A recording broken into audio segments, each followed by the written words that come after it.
So today we'll be talking about Bitcoin and altcoins part one, but today we'll be focusing on Bitcoin. We'll be discussing what Bitcoin is all about, and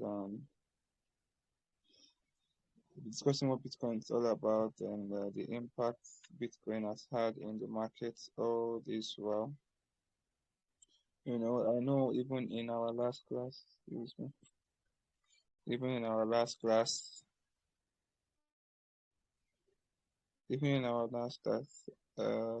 sorry, let me just make sure something is working. Okay, so okay. Even in our last class, we said a couple of things about Bitcoin, even our last two classes. So I'll be making reference to those things. So, basically talking about Bitcoin now, Bitcoin is the first cryptocurrency that was being created. Is the first cryptocurrency that was being created by a guy named Satoshi Nakamoto, and the white paper was released in 2008. That was the first time the word came to be. That was the first time the word Bitcoin was mentioned in 2008 through the white paper that was released by the founder. And the title of the white paper was Bitcoin, a peer-to-peer electronic cash system. That was the title of the white paper that was released. So Bitcoin is the first cryptocurrency that was created, and basically this cryptocurrency was created to solve payment system problem. Okay, its specific purpose was to solve payment system problem.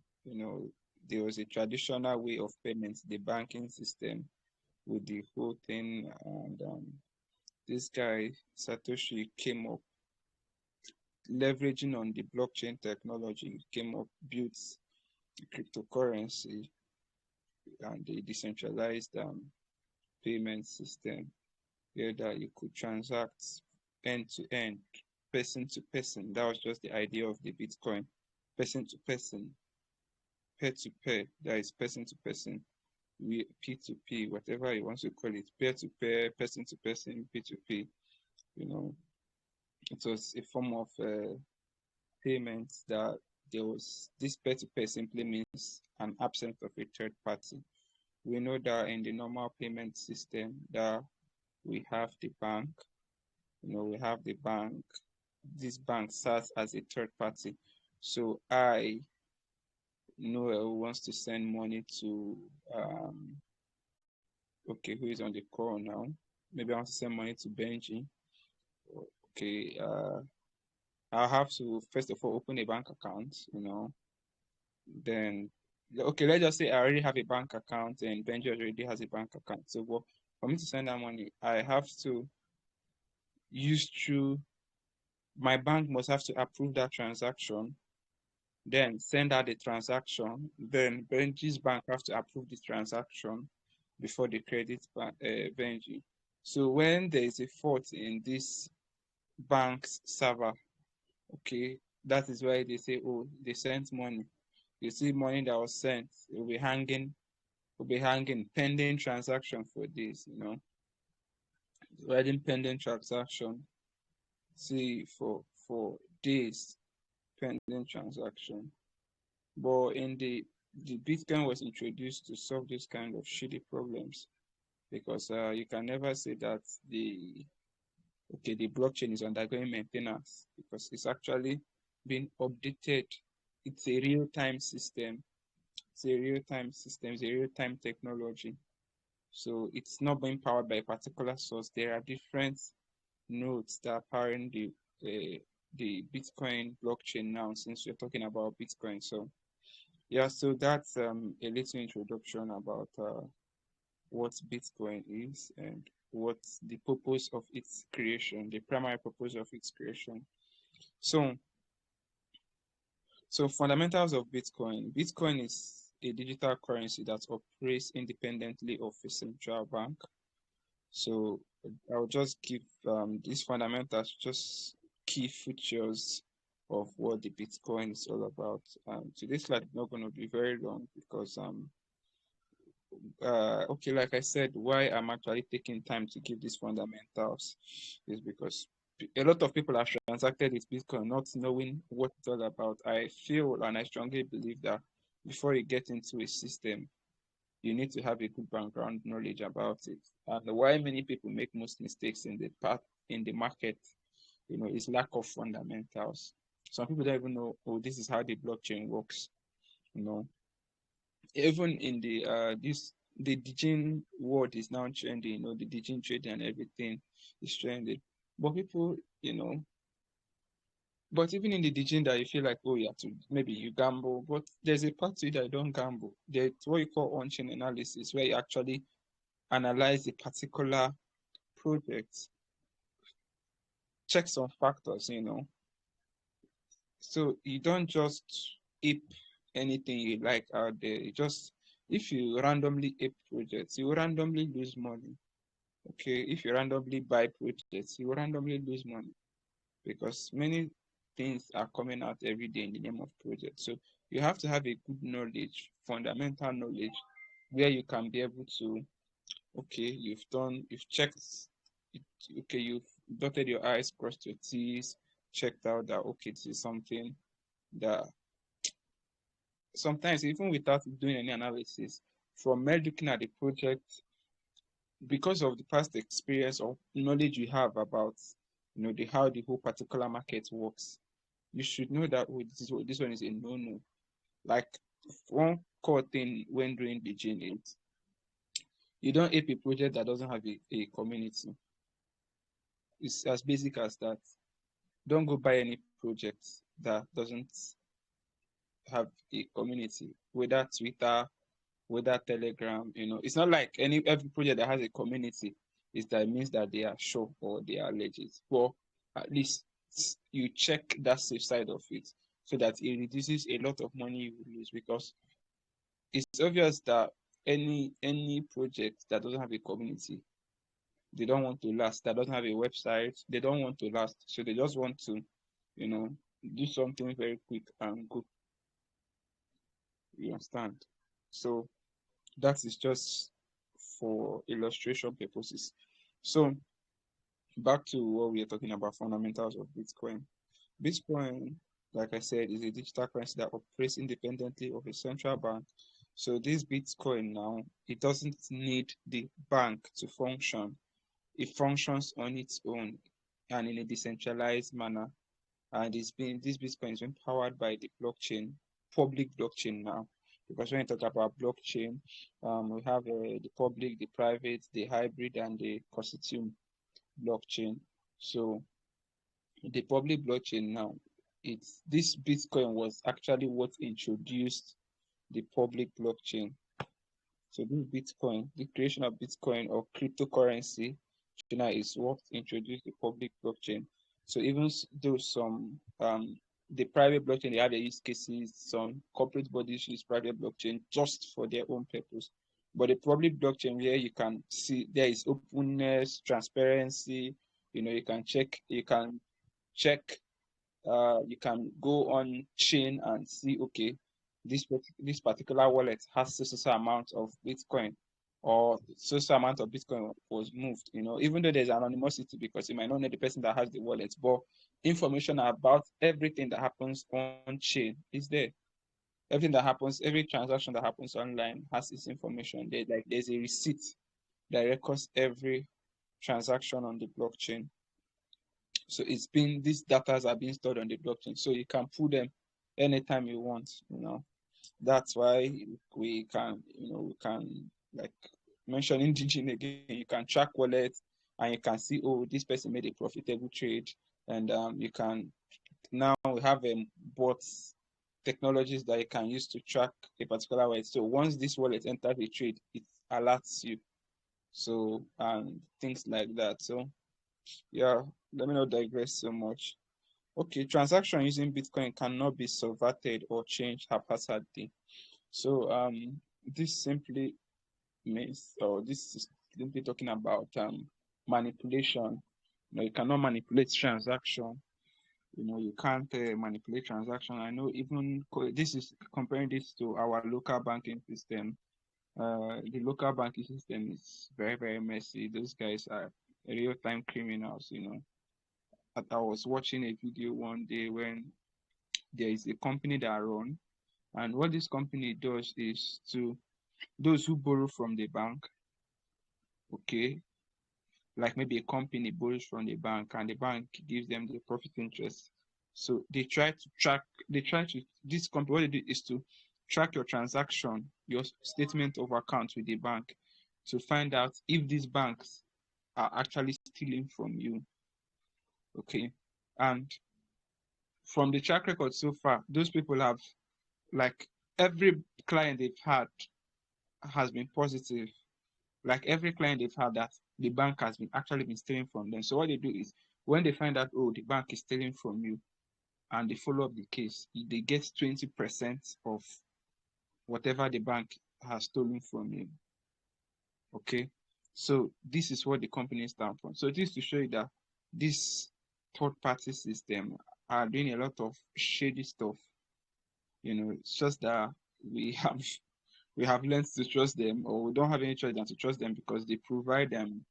We can call them service providers. They provide, let me not call them liquidity providers, but yeah, they provide the atmosphere that we can be able to interact financially in the normal world. So Bitcoin was introduced to solve this problem too.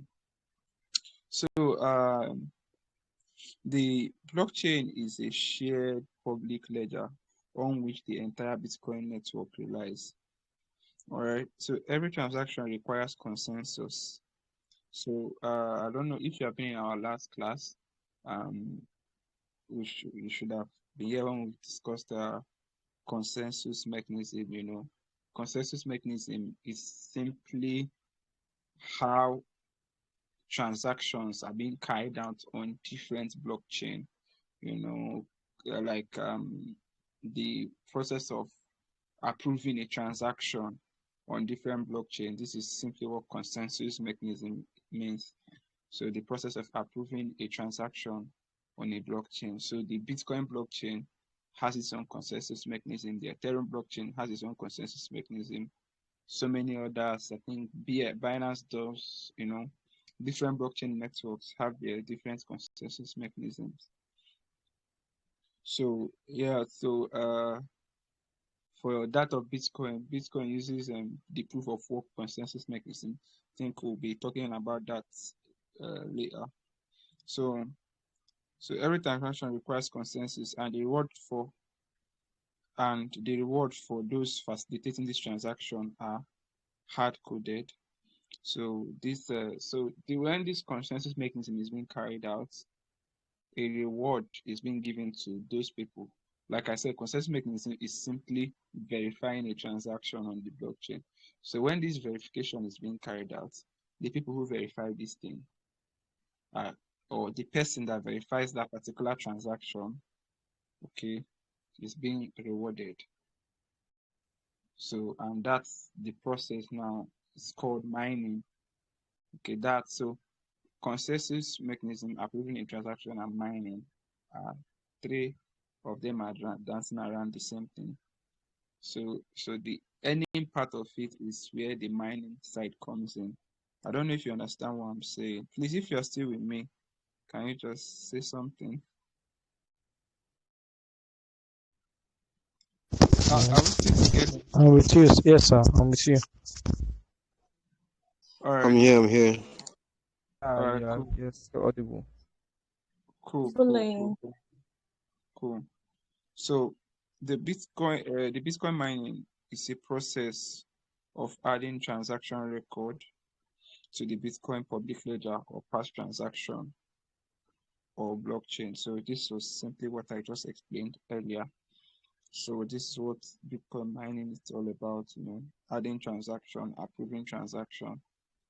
So this is just like a little bit about how the Bitcoin blockchain operates.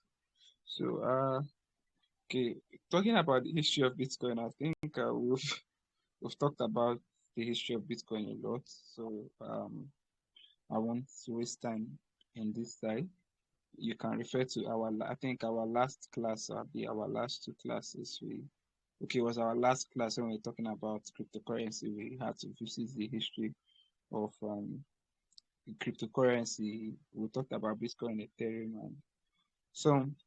But now we were actually very specific with Bitcoin. So, like I said earlier when I was starting, I said the Bitcoin first time Bitcoin was mentioned was in 2008 when the white paper was released, and it was released as the Bitcoin project came to life as a a cure to payment system, a modern way of payments. So, and it was introduced by Satoshi Nakamoto. This Satoshi Nakamoto is an anonymous identity. What I mean by anonymous identity is that nobody knows who he or she or they is or are. I don't know if you understand this, I said. So nobody knows whoever the identity is. Nobody knows who is behind the name Satoshi Nakamoto. There have been a lot of rumors here and there about the person. So, but nobody really knows whether it's a man, a woman, a group of people, or an alien, whoever. Nobody knows. So, but in 2009, the Genesis block was created. So that was when the first Bitcoin was mined. That simply means that was when the first Bitcoin transaction was carried out. So, and this was what we call, like, it marked the birthday of Bitcoin. And this particular Bitcoin was mined by Satoshi Nakamoto himself, his own wallet. So he was the one that carried out the first transaction um, in January 3rd, 2009. So when you go to the Bitcoin blockchain, the first time a transaction was held there was on 3rd January 2009. And like I say every time, and I won't stop saying it, that's my birth date. So I guess that explains why I'm into crypto. So that's a joke though. So Bitcoin get a lot of traction. Sorry, it gained a lot of traction. People say paying attention to it. So in 2010 we have or the first Bitcoin exchange platform was founded. That's bitcoinmarkets.com in March 2010. So, and in the same 2010, May 2010, the real world transaction happened. Like this one was a physical exchange. The bitcoinmarkets.com was like a platform, like the way you have, I think one of the popular Bitcoin trading website that time was patricia.com. I don't know if any of us heard about Patricia. Like they were very famous for buying and selling Bitcoin, not just cryptocurrency. They were very, very famous. Even though I don't think they are standing now. I think they declared bankruptcy. So I don't think they are still running such service now. So they were very prominent for it. So bitcoinmarket.com was the first platform you could, buy this Bitcoin because people had to sell, the transaction was going on there. So, but the first time people could use it to buy something physically was a man who used 10,000 Bitcoin to purchase two pizzas, and yeah, that is what gave birth to the World Bitcoin Pizza Day that we celebrate in May. So Bitcoin grew a lot of popularity, and it has been from then till now. A lot has happened, so it has suffered many downtimes, many uptimes. I think when I knew about Bitcoin in 2015 or 2016, the first time I knew about it was when I think there was this MMM USA. That time there was a lot of there was MMM Nigeria down there using Naira to do their thing. No, but that MMM USA is that you have to buy the Bitcoin. They were doing the transaction with the Bitcoin thing, You buy, then after 30 days, you get paid your extra, another person pays you and everything. So that was the first time I knew about it. I got interested, but the person I knew about it through was my cousin. So he was part of that MMM US. So he didn't really know much. He didn't understand the blockchain. That's why I will always appreciate crypto educationists, because trust me, if he really understood what Bitcoin was all about, the idea behind he was only using it as a system of payment, but he didn't understand the whole concept of Bitcoin, the blockchain technology itself. Because if he really understood it, obviously I would have struggled so hard to acquire, even if it wasn't Bitcoin then, but at least I would have kept updated with what was going on in the crypto market. Even because I think then I was rounding up my university study, sorry, my secondary school studies. I think that was in 2015 or yeah, 2015. I was rounding up my secondary school, so then I know that I knew about this thing, and obviously he'll be there to guide me. So that means I would have been actively into the crypto space a lot earlier than I came in, and who knows, a lot of opportunities would have offered itself by then. So that's the thing. So yeah. So then I think how we were trying to, there were so many games that you could mine. We were focused on the money part of it, how we could earn Bitcoin, but I didn't really understand how the technology works. I was young. I couldn't think beyond myself at that point. So I only knew the Bitcoin. I didn't even know what the blockchain technology was. I didn't even know that, this Bitcoin is powered by the blockchain. Do I know what blockchain is? What are other cryptocurrencies? What are other platforms? I didn't even know what the word cryptocurrency. I only knew Bitcoin as itself. So that's why crypto education can never be overemphasized. It can never be overemphasized. And people should actually pay attention to it. So yeah, so from then till now, Bitcoin has thrived. I'm not sure there's any place you go to and mention Bitcoin, and it sounds so Greek and strange to them. If 10 people are sitting together, at least one or two persons must have heard of Bitcoin. But now, the way the world is going now, 10 persons can sit, 8, 9 of themselves. In fact, if you're even shocked when somebody asks someone, do you know what's Bitcoin? You're even shocked if the person says no.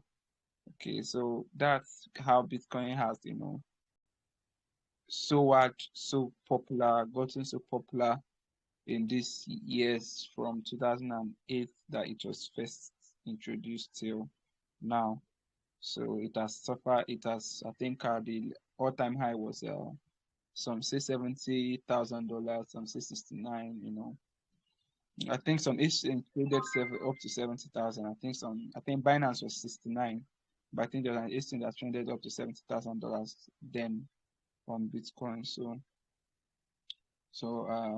that's the highest high, and since the last dump, it has been dancing around 40K, 40 something K, 30 something K, 20 something K, just moving almost like in an average way, or sideways, moving sideways. So that's the little recap on the history of Bitcoin. So I think how a Bitcoin transaction works, I actually gave a little hint to the explanation earlier. So how a Bitcoin transaction works is you can actually refer to the first class we had where we talked about how a blockchain transaction works. So it will help you. Yeah, I think that one we had an image, so you can actually refer to the first class. So this one I'll just try to explain it verbally, and say I will just try and explain it verbally so that we don't go over things we've been doing in the past. So if this is your first time of joining our class, you can just simply, I'll be dropping the YouTube link so that you can go to our YouTube page and listen to our previous classes. They are not long. All of them are less than an hour. I think the highest is 40 something minutes. So we try to make it not to be very long so that you could actually learn something and not get bored. So how a Bitcoin transaction works. Let's use, I think I was making an assumption later with me and Benji. So just imagine I want to send Bitcoin to Benji. Benji has a wallet. I have my own wallet account, Bitcoin wallet account. Benji has his own. So he sends me his public key, or what you call a address, whatever one.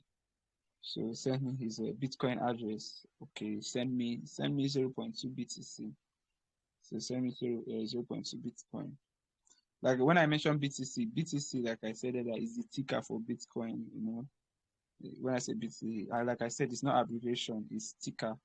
So you can refer to our previous classes. I already explained some of these things, so I don't want to really go over them, so I don't waste time. So let's say that Benji sent me his Bitcoin address. I'm to transfer 0.2 BTC to him. So I run the transaction. So once I run that transaction is being represented by a block. Okay, because the transaction now goes into the blockchain. It now goes from my wallet into the blockchain. So that transaction is excuse me. So that transaction now goes into the blockchain as a block. So when it goes as a block, it alerts different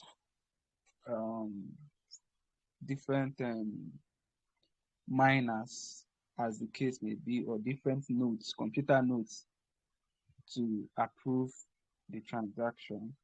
So it's like sends a signal when the thing appears on the blockchain. Now it sends a signal to different nodes to be like, okay, there's a new transaction here, or there's a new block here. So the signal is being sent to different nodes or different miners who are powering the blockchain. So they now try to approve the transaction. So they want the particular node that approves that transaction. Okay, because like I said, it's like this process of approving transaction is like it's like solving complex computer algorithms. So that node that actually approves that transaction now gets rewarded. Okay, so that's the process. That is the mining process now gets rewarded for approving the transaction I made to Benji.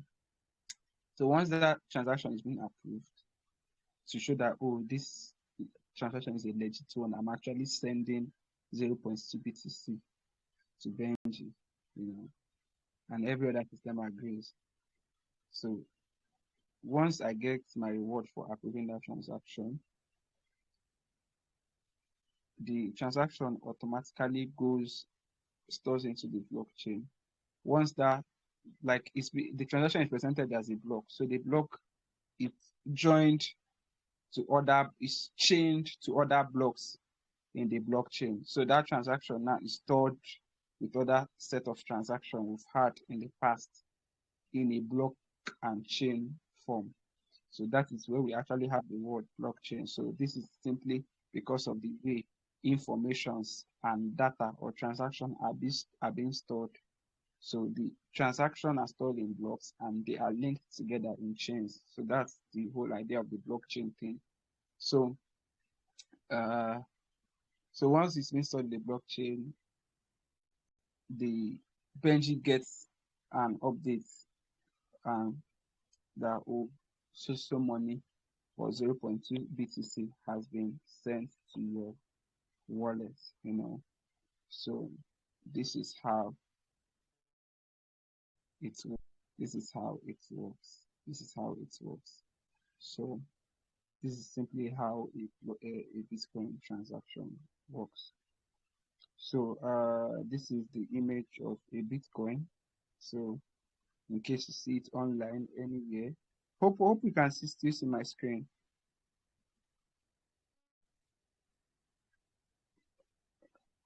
Hello guys, anyone there? Hope you can still see my screen. I can't see any screen. Yeah. We are not seeing anything. Is someone seeing the screen? No, sir. Actually, we're not seeing the screen, sir. Hold on, please. Sorry. Let me even make sure that this call is still being recorded. Sorry, I don't know. So, okay, you can see my screen now, right? Yeah, we can see. All right, so, sorry. So this is what the Bitcoin symbol looks like. You know, it has a B with two strokes, you know, like a little bit looking like the dollar, how the dollar symbol is. So this is the symbol of Bitcoin. So when you see a B symbol like this, you know, we are referring to the Bitcoin, and their color is actually orange. So, you know, when we see a B, orange, an orange B, B like this. So it's what the Bitcoin symbol is. And like forget that this is looking like a coin. There's no physical Bitcoin coin. You understand? There's no physical Bitcoin coin. So these are just graphic representation so that people could actually, you know, prove to you that it's real. So when we talk about cryptocurrency, if a cryptocurrency is not, it cannot be held. They only exist online. Its value exists online. Okay, it's just like they call, in fact, another name people use for Bitcoin is what you call digital gold. The way gold is hard, you know, it's you can feel gold and it stores high amount of value. You know, once you have gold like this, you have a lot of, like, once you have gold, you have strong value. You know, you cannot compare gold to normal cash. You can't compare gold to money, normal, your fiat, your dollar, your pounds. You can't compare gold. You understand? So gold is used for storing value. So it's used for storing value. So this is similar thing the Bitcoin is doing. And the interesting thing about cryptocurrency here is that cryptocurrency can both serve as Bitcoin now, since we're talking about Bitcoin and every other cryptocurrency, can both serve as um it can serve as an asset. Asset now is that it stores value, and it can also serve as a medium of exchange. So it can play the role of dollar by paying for things, transacting every day, and it can play the role of gold by storing value. I mean, do you know what it means to have a Bitcoin? That means you have 40,000. I think it was trading 43K, $43,000 this evening. Just imagine you have a Bitcoin. That means you have $43,000 sitting cool in your wallet. $43,000. I think with the way Naira is going right now, I think that should be around it should be up to 60 something million. Yes, if I'm not mistaken, it should be up to 60 something million just to acquire one BTC.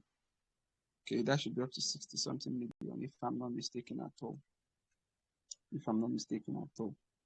So if I'm not mistaken, it should be up to 60 something Bitcoin. Yeah.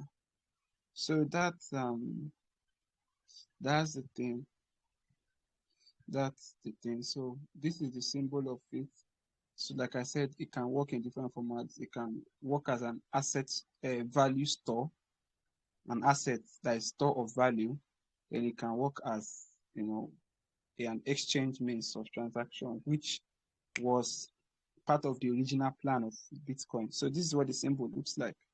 Yeah, so talking about the different advantages of Bitcoin, you know, so in the crypto space, it's permissionless, it's decentralized.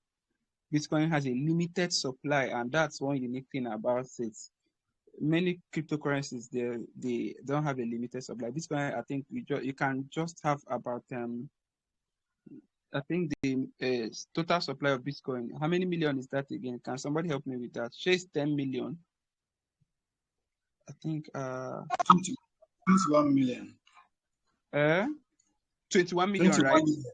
Yeah. Yes, thank you. 21 million. 21 million. So that's the total supply of Bitcoin. So once 21 million Bitcoin have been mined, that means Bitcoin mining ends. and all the price can go is up or down, but the mining end, so it has a total supply. That should its level of credibility. So it's not like all these our meme token that has a 52 billion this thing token in supply. Some I even see 1 trillion, 10 trillion. I was like, I'll be like, who will buy all this thing? Who will buy all this thing? So it has limited supply. Bitcoin is open source, you know, the code is out there. You can see it. There's nothing fishy about it. So provides an anonymity. That's just like sorry, don't mind my English. It provides anonymity. Simply means that you can't have the identity of people that own wallets. You can see the wallet address, track the wallet address, but you cannot use the wallet address to identify the owner of that particular wallet. So yeah, Bitcoin is freedom, you know, it's transparent. Bitcoin is real money. Bitcoin, obviously, Bitcoin is real money. You know, all you need to access Bitcoin is the internet. You know, you don't need to go to a bank and do your. I think when I try opening an account, they say, "Oh, bring NIN, bring this." You know, you don't need all this stressful form of verification. Just with internet, you've downloaded a wallet and you set it up, and you know you can store. And the crazy thing is that you can store any amount as long as it's a decentralized wallet. Like your trust wallet can take any amount of Bitcoin, any amount. Like even if it's that 21 million Bitcoin, your wallet can take it. You understand? Your wallet can take that any amount. There's no money. I mean decentralized wallets now, and I know centralized wallets try to put a cap to how much you can move out and move in, and because it's centralized. But it's a decentralized wallet like Trust Wallet. It doesn't give you a cap on how much that can be in your wallet. Nobody is tracking your wallet. Nobody is suspecting you. Like you can move any money. Like you can move any amount of money. Like, and that is interesting thing. So that is like part of the things Bitcoin have actually provided. So getting to the last part, and we'll be wrapping up the class tonight. We were talking about the advancements of Bitcoin. So this advancement of Bitcoin is simply like we know that Bitcoin, is a payment system, but one or two things have been introduced into the Bitcoin blockchain. Like we have the segregated witness. Segregated witness is also called SegWit. It was implemented in 2007. The SegWit separates transaction signatures from transaction data, allowing for more transactions to fit into the block and reducing fees.